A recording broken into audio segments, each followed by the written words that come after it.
Good morning and welcome to our today's reflection with the theme, God and Sent, preparing our hearts for Christ's coming. In Matthew chapter 9, verse 35, we read, Jesus went through all the towns and the villages, teaching in their synagogues, proclaiming the gospel of the kingdom, and healing every disease and sickness. Here we see the heart of Christ, attentive, compassionate, and present in the midst of human suffering. Advent invites us into this same posture of attentiveness to open our hearts to God's coming and to the needs of those around us. Jesus observes the crowd and feels compassion because they are harassed and helpless like sheep without a shepherd. Matthew chapter 9, verse 36. This image echoes in our world today. Many are lost in anxiety, fear, or loneliness. Advent is a season that calls us to look upon others with the same gaze of mercy.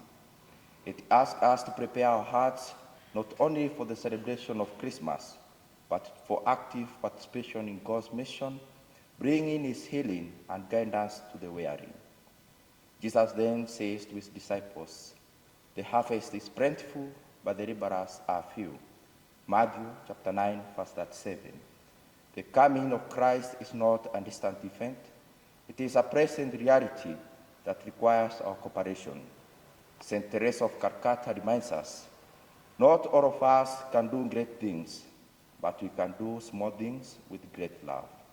Advent is a time to practice this readiness, offering patience, prayer, or service in ordinary moments, allowing God's kingdom to take root in our daily lives.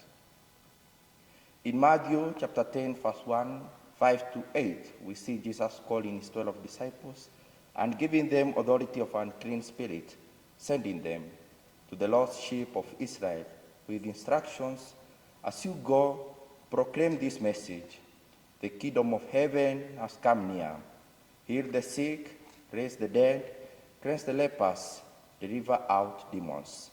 Freely you have received, freely give."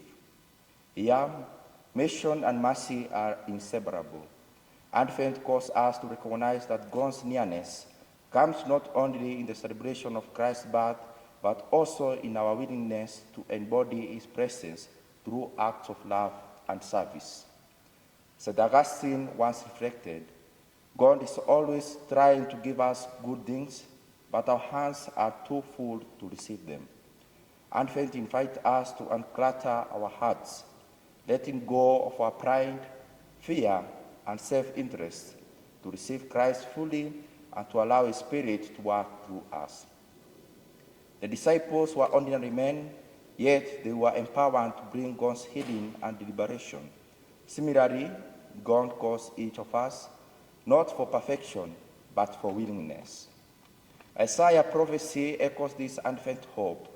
"The people who walked in darkness have seen a great light."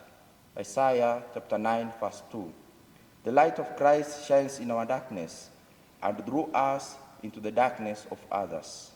This Advent, the question becomes, how will I be a vessel of Christ's light, mercy, and healing? Who is in my life that needs to experience God's nearness through my wants or deeds? As we journey through Advent, we are reminded that waiting is an active process. It is a call to prepare our hearts, to heal, to forgive, and to proclaim the nearness of God's kingdom.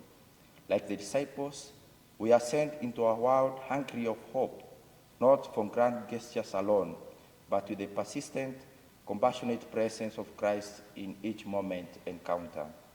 May this Advent season shape our hearts to be laborers of hope, healers of brokenness, and witnesses to the nearness of God's kingdom.